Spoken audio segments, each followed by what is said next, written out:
அனைவருக்கும் வணக்கம். சக்தியும் நானும். நினைச்ச காரியம் கைகூட மாட்டுது, காரிய தடையா இருக்கு, ஜான் ஏர்னா முழம் இறங்குது, எதை தொடங்கினாலும் பிரச்சனையா இருக்கு. இந்த மாதிரியெல்லாம் உங்களுக்கு பிரச்சனை இருக்கா? இதெல்லாம் விலகணுமா? காரிய சித்தி ஆகணுமா? அதற்கு ஒரு நல்ல நம்பிக்கையான பரிகார முறை ஒன்றை சொல்கிறேன், கேளுங்க. இந்த வீடியோவை ஸ்கிப் பண்ணாமல் பாருங்கள். இது கண்டிப்பாக உங்களுக்கு பயனுள்ளதாக இருக்கும். நினைச்ச காரியம் கை கூடனாலும், காரிய தடை இருக்கக்கூடாதுனாலும், முன்னேற்றம் இருக்கணும் அப்படின்னாலும், எந்த விஷயத்தை தொடங்க போகிறோம் அப்படின்னாலும் முதல்ல நம்மளோட குலதெய்வம் வழிபாடு தான் வழிவகுக்கும். குலதெய்வ வழிபாடு தான் நமக்கு எந்த பிரச்சனையா இருந்தாலும் தடையா இருந்தாலும் வழியை சரி பண்ணி கொடுக்கும். அதனால முதல்ல நம்ம குலதெய்வ வழிபாடை சரியா செஞ்சுக்கணும். எப்படி செய்யணும் அப்படிங்கிறத நான் சொல்றேன், அது மாதிரி செஞ்சு பாருங்க. உங்களுடைய குலதெய்வம் ஆண் தெய்வமாக இருந்தால் அமாவாசைக்கு முன்னால், அமாவாசைக்கு அடுத்த நாள் என 3 நாட்கள்.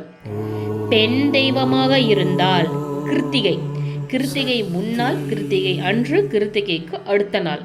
இந்த 3 நாட்கள்ல எந்த நாள் வேண்டுமானாலும் உங்கள் குலதெய்வ கோவிலுக்கு நீங்கள் செல்லலாம். நல்லபடியா நம்பிக்கையோட நீங்க போயிட்டு உங்களோட கோரிக்கை என்ன அப்படிங்கிறத அவங்க கிட்ட வைங்க. வச்சுட்டு நீங்க என்ன பூஜை பண்ணுவீங்களோ, எப்படி பண்ணுவீங்களோ அதை நீங்க எப்படியும் செய்யற மாதிரி செஞ்சுக்கோங்க. செஞ்சுட்டு இப்ப நான் சொல்ற விஷயத்த செய்யுங்க. உங்களுடைய குலதெய்வத்தோட மண் இருக்கு இல்லையா, அந்த கோவிலோட மண் இருக்கு இல்லையா, அது ஒரு கைப்பிடி எடுத்துக்கோங்க. அத ஒரு மஞ்சள் துணியில, அதாவது வெள்ளை துணியில மஞ்சள் கரைச்சி அதுல நனைச்சு, அந்த மஞ்சள் துணியில அந்த மண்ணை முடிச்சு போட்டு கட்டி வீட்டுக்கு கொண்டு வந்துருங்க. அதுக்கப்புறம் என்ன செய்யணும், ஒரு சின்னதா ஒரு பானை வாங்கிக்கோங்க. சுத்தமான மண் பானையா இருக்கணும். அதே மாதிரி பானையை மூடுற மாதிரி ஒரு சுத்தமான மண் தட்டு வாங்கிக்கோங்க. ஒரு அகல் விளக்கு வாங்கிக்கோங்க. வீட்டுல ஓரமா வலது பக்கமா ஒரு மூளையா கூட வச்சுக்கோங்க.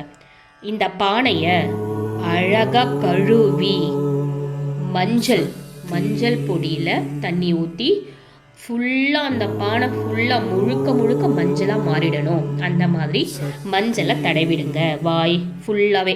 வாய் வரைக்கும் எல்லாமே மஞ்சள் தடவிடுங்க. தடவிட்டு வாய் பகுதியில 3 குங்குமம் போட்டு வச்சிடுங்க. அதை செஞ்சுட்டு அந்த பானைக்குள்ள நீங்க கொண்டு வந்திருக்கீங்க இல்லையா, அந்த உங்க குலதெய்வ கோவிலோட மண்ணை, அந்த முடிச்சு போட்டு வச்சிருக்கீங்களா மூட்டை, அதை எடுத்து அந்த பானைக்குள்ள போட்டுட்டு அது கூட ஒரு ₹1 நாணயத்தை போட்டுடுங்க. வச்சுட்டு இதெல்லாம் பயபக்தியோட நீங்க செய்யணும். வச்சுட்டு அது மேல நம்ம மூடி வாங்க சொன்னேன் இல்லையா, அதையும் அதே மாதிரி மஞ்சள் பூசி குங்குமம் வச்சு மேல மூடிட்டு, அந்த மூடி மேல ஒரு அகல் விளக்கு, பெருசா இருக்கலாம் சின்னதா இருக்கலாம், உங்க சௌரியத்துக்கு ஏத்த மாதிரி நீங்க வாங்கிக்கோங்க. அகல் விளக்குல மஞ்சள் குங்குமம் வச்சு சுத்தமான பசுநெய், கண்டிப்பான முறையில சுத்தமான பசுநெய் பயன்படுத்தினா காரிய சித்தி உடனே நடக்கும். இல்லைங்க எனக்கு முடியல, சுத்தமா கிடைக்கல, ஒன்றும் பிரச்சனை இல்லை, செக்கில் ஆட்டிய நல்லெண்ணெய், சுத்தமான நல்லெண்ணெய் வாங்கி அதுலேயும் நீங்கள் தீபம் போடலாம். கண்டிப்பான முறையில் பஞ்சுத்திரி மட்டுமே பயன்படுத்தணும். ஒரு 2 திரி 3 திரி அதெல்லாம் கிடையாது, ஒரே ஒரு திரி போட்டு நீங்கள் தினமும் விளக்கேற்ற வேண்டும். எப்படி? இப்போ நான் செஞ்ச முறையை முதல் நீங்கள் ஆரம்பிக்கும் போது அன்னைக்கு மட்டும் விடியற் காலையில் 4 மணியிலிருந்து 6 மணிக்குள்ள முடிச்சிருங்க. சரிங்களா? 6 மணிக்குள்ள, 4லிருந்து 6 மணிக்குள்ள முடிச்சிருங்க. உங்களுக்கு நீங்கள் அதை செய்யும் போதே முதல் நாளே உங்களுக்கு மனசு திருப்தியாக இருக்கும். எழுந்து முதல் நாள் செய்யும் போது தலைக்கு குளிச்சுட்டு சுத்தபத்தமாக உங்களோட பூஜை அறைக்கு போயிட்டு விளக்கை ஏற்றி உங்களுடைய கோரிக்கையை வச்சு வேண்டுதலை தொடங்குங்க. அதுக்கடுத்த நாள்ல இருந்து 6 மணிக்குள்ள, 4 மணின்றது கிடையாது, 6 மணிக்கு உள்ள நீங்கள் எழுந்து குளிச்சுட்டு தினமும் தலை குத்தணுமா? வேண்டாம். மற்றபடி அடுத்த நாள்ல இருந்து நீங்கள் சாதாரணமாக குளிச்சு சுத்தபத்தமாக உங்களோட பூஜை அறையில் போயிட்டு நீங்கள் விளக்கேற்றி உங்களோட வேண்டுதலை வைக்கலாம்.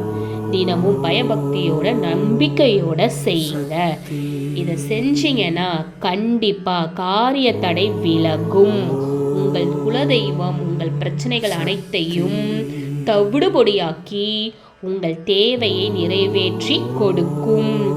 குலதெய்வத்தை கண்டுக்காம நீங்க எந்த தெய்வத்திட்ட போய் முன்முறையிட்டாலும் நடக்காது. குலதெய்வம் வழிவகுக்கணும். குலதெய்வம் சந்தோஷமாயி வழிவகுத்து கொடுத்தாதான் மற்ற தெய்வங்கள் செய்யறதும் நமக்கு நடக்கும். அதனால குலதெய்வ வழிபாடுங்கிறது ரொம்ப ரொம்ப முக்கியம். நான் 9 மணிக்கு எழுந்து விளக்கேற்றலாமா, 10 மணிக்கு எழுந்து விளக்கேற்றலாமா? கிடையவே கிடையாது. காலையில் 6 மணிக்கு முன்னாடி நீங்கள் விளக்கேற்றிடணும். முதல் நாள் ஆரம்பிக்கும் போது 4லிருந்து 6 மணிக்கு உள்ள பிரம்ம முகூர்த்தம் மாதிரி முதல் நாள் மட்டும் நீங்கள் அந்த மாதிரி ஏற்றிக்கோங்க. இது மாதிரி செஞ்சீங்கன்னா கண்டிப்பாக நிச்சயமாக காரிய சித்தி ஆகும், தடைகள் விலகும், நீங்கள் தொடங்க போகிற காரியம் நல்லபடியாக முடியும். இதை செஞ்சுக்கிட்டே வாங்க, நம்பிக்கையோட செய்யுங்க. இதை உங்களோட நண்பர்களுக்கும் பதிவை நீங்கள் சொல்லுங்க. இதை நீங்கள் அவங்களுக்கும் பகிருங்க, அவங்களுக்கும் உதவியாக இருக்கும். அதனால் பல பேர் நன்மை பெறுவார்கள். சரிங்களா? சரிங்க, எனக்கு குலதெய்வம் யாருன்னே தெரியாதுங்க, நான் என்னங்க செய்யணும்? ஒன்றுமே பிரச்சனை இல்லை.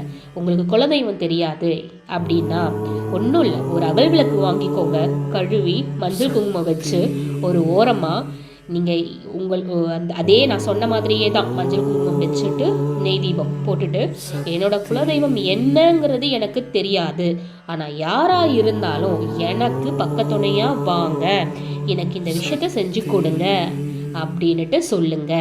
இல்லை உங்களுக்கு நான் செய்யணும்னு விருப்பப்படுறீங்களா, நீங்கள் யாருங்கிறத எனக்கு காமிச்சு கொடுங்க, நான் உங்களோட மன திருப்தியை செய்கிற மாதிரி கண்டிப்பாக என்ன செய்யணுமோ செஞ்சுடுறேன்னு வேண்டிக்கோங்க. உங்களுக்கு குலதெய்வம் யாருன்னு தெரியலனா ஏதாவது ஒரு வழியில் உங்களுக்கு குலதெய்வத்தை யாருன்னு காட்டி கொடுக்கும். இந்த மாதிரி செஞ்சா கண்டிப்பாக இதை செஞ்சு பாருங்க. இந்த பதிவை உங்களோட நண்பர்களுக்கும் பகிருங்க.